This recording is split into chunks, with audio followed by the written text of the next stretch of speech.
बंधु, आप में बैठे परमात्मा को प्रणाम। अयोध्या कांड आज के संदर्भ में, अयोध्या कांड के पूर्वार्ध में ही गोस्वामी तुलसीदास जी ने इस कथा में एक भयंकर भूल के माध्यम से एक शिक्षा देनी चाहिए। और भूल यह थी कि दासी मंथरा से जो केकई थी, रानी थी, वो गवर्न हो गई और रानी से राजा उनका पति गवर्न हो गया। यह उल्टी गंगा हो गई।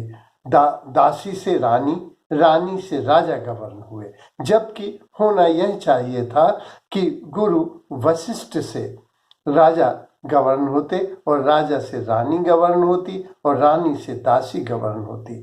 अगर यह व्यवस्था होती, यह क्रम होता, ये ढंग होता, तो गलती होने की संभावना नहीं थी।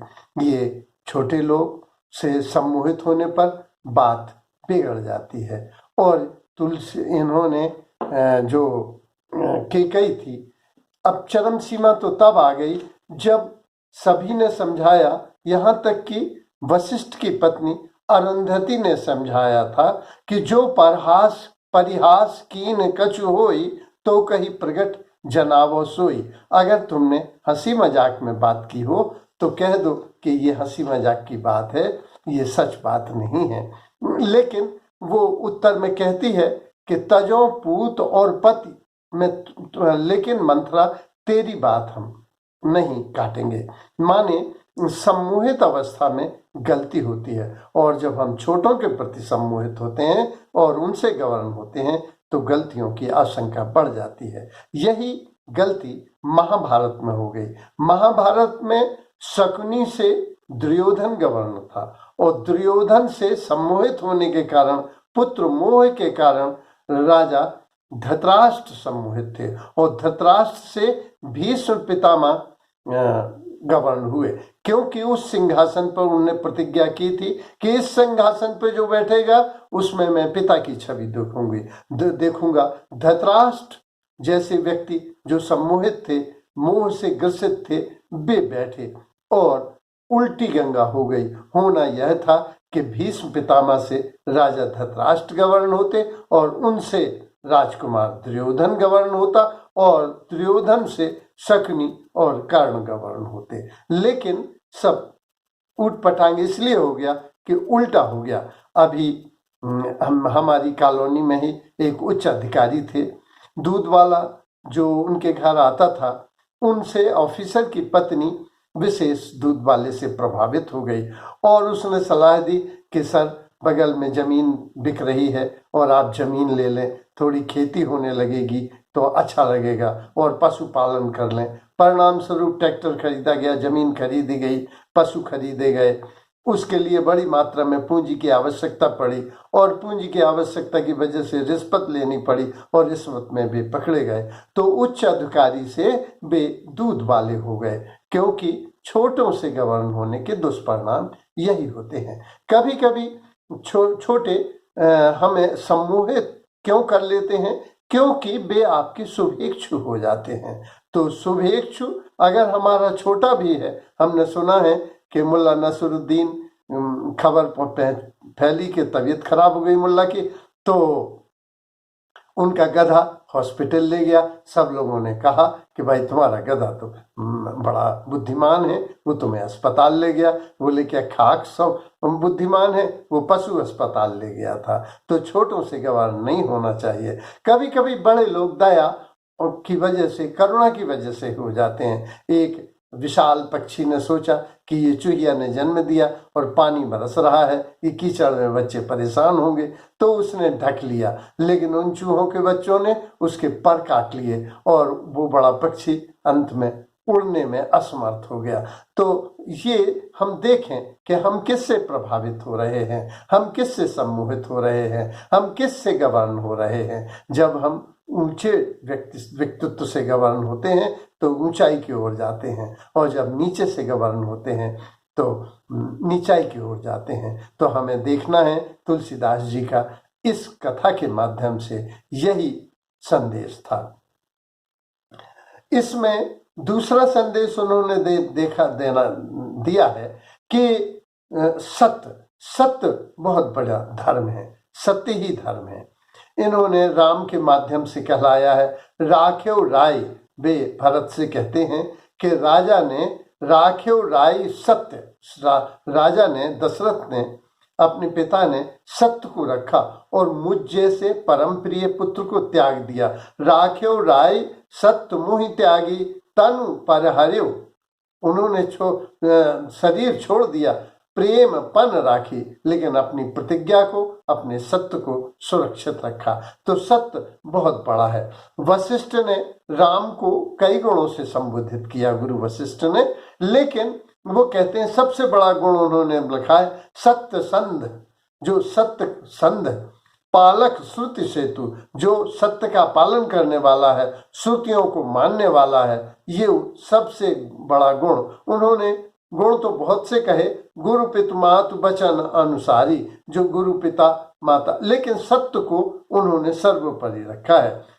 महाभारत की कथा में और रामायण की कथा में जो एकदम विपरीत है वह यह है कि रामचरितमानस की कथा में सत्य के प्रति समर्पण है, संबंधों के प्रति सम्मोहन नहीं है। जैसे कि भरत ने केकई को त्याग दिया और वो नंदीग्राम में रहने लगे थे।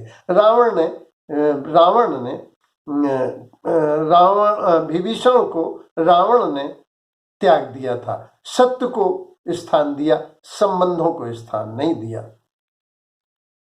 तो जो संबंधों पर सम्मोहित होते हैं वे मूढ़ हो जाते हैं, और जो सत्य के प्रति समर्पित होते हैं, राम सत्य के प्रति समर्पित हैं। इसलिए पुरजनों ने रोका था, मंत्रियों ने रोका था, वह भरत भी चाहते थे कि ये लौट चलें, वशिष्ठ भी चाहते थे, जनक भी चाहते थे। उस सभा में बहुत से बड़े बड़े मुनि थे, वाल्मीकि भी थे, वशिष्ठ तो उसकी अध्यक्षता कर रहे थे, विश्वामित्र भी थे।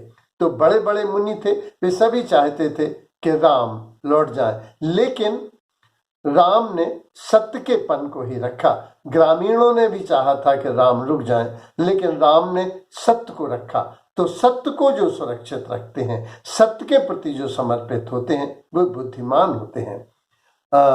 कथा है कि व्यास ने जब महाभारत रची तो जो कुछ संसार में था वो सब महाभारत में था, और जो महाभारत में था वही संसार में था। इतना श्रेष्ठतम ग्रंथ कोई दूसरा नहीं हो सकता। सुखदेव ने कहा कि ये ग्रंथ तो महान है, लेकिन कलयुग में आपके इतने मोटे ग्रंथ को लोग पढ़ेंगे नहीं। आज हम बेंगलोर में देखते हैं कि हिंदुओं के घर में गीता और रामायण नहीं है, जैनियों के यहाँ भक्तांबर नहीं है, सरदारों के यहाँ गुरु ग्रंथ साहब नहीं है, मुसलमानों के यहाँ कुरान नहीं है। लोगों के पास वक्त ही नहीं है कि वे बड़े बड़े ग्रंथ पढ़ें। तो सुखदेव ने जो व्यास से कहा कि कलयुग आपका ग्रंथ तो महान है, लेकिन इस ग्रंथ के को इतना मोटा होने की वजह से पढ़ेंगे नहीं।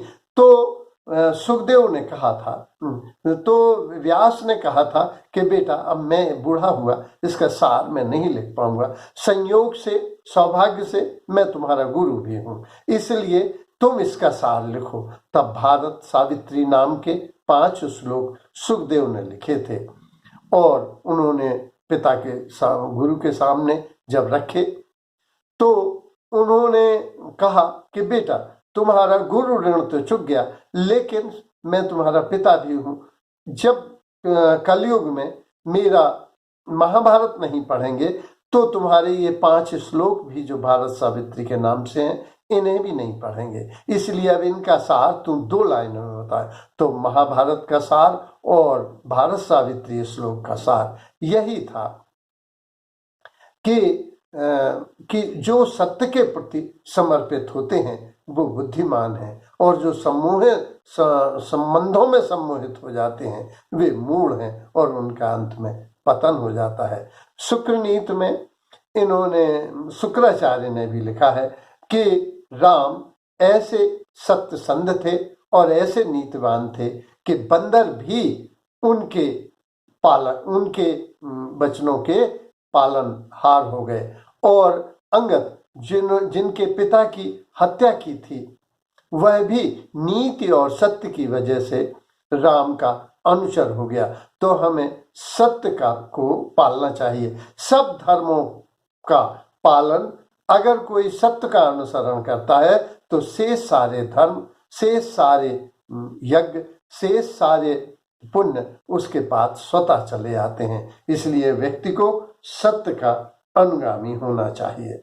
और कदाचित इसीलिए महाभारत में ऐसे लोग भी मारे गए जो अच्छे थे। भीष्म पितामह, गुरु द्रोणाचार्य, कुलगुरु कृपाचार्य, कर्ण जैसे लोग भी मारे गए, क्योंकि संबंधों में आबद्ध हो गए थे, ये सम्मोहित हो गए थे।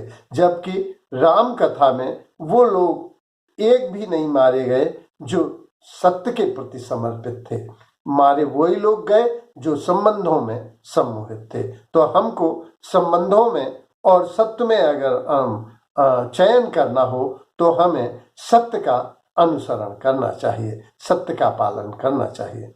तीसरी शिक्षा मेरी समझ में तो पूरी रामचरितमानस में यही ये शिक्षा दी गई है, पर अयोध्या कांड में प्रेम की शिक्षा दी गई है कि प्रेम को बड़ा महत्व दिया गया है। उनका हर पात्र, गोस्वामी जी का हर पात्र वो प्रेम से आपूरित, चाहे वो कौशल्या हो, चाहे वो दशरथ हो, दशरथ की तो मृत्यु ही प्रेम की वजह से हुई, चाहे वो कौशल्या हो, चाहे वो भरत हो, चाहे राम हो, चाहे लक्ष्मण हो, प्रेम को बड़ा महत्व दिया गया है। तो प्रेम का महत्व बहुत अधिक है। इसलिए हमने अगले वीडियो में केवल प्रेम को ही लिया है कि प्रेम प्यासे नैन, उसमें था कि प्रेम अमीय, प्रेम अमृत है।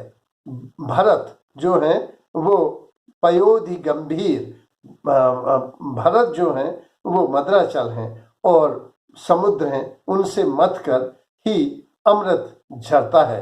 तो प्रेम को बड़ा महत्व दिया गया है। वर्तमान में प्रेम कुछ सिकुड़ गया है। प्रेम क्या है, प्रेम कैसे हो सकता है, कौन लोग प्रेम नहीं कर सकते, इसका अगला वीडियो में विस्तार से वर्णन किया गया है। क्योंकि वर्तमान में प्रेम पहेली हो गया है। प्रेम छद्म लोग, झूठे लोग भी प्रेम का प्रदर्शन करते हैं। तो प्रेम की विशद व्याख्या हमने अगले उसमें की है। और मेरी समझ में अयोध्या कांड तो क्या, समस्त मानस में प्रेम से भरा हुआ है। सभी एक दूसरे के प्रेम से आपूरित हैं, आकंठ डूबे हुए हैं। इसलिए हमें प्रेममय होना चाहिए, हमसे प्रेम व्यक्त होना चाहिए।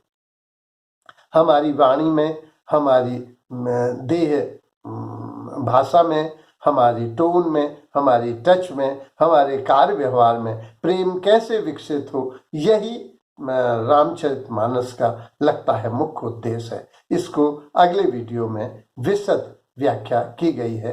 प्रेम आज के संदर्भ में प्रेम प्यासे नयन जरूर देखें, कृपा करके। प्रार्थना।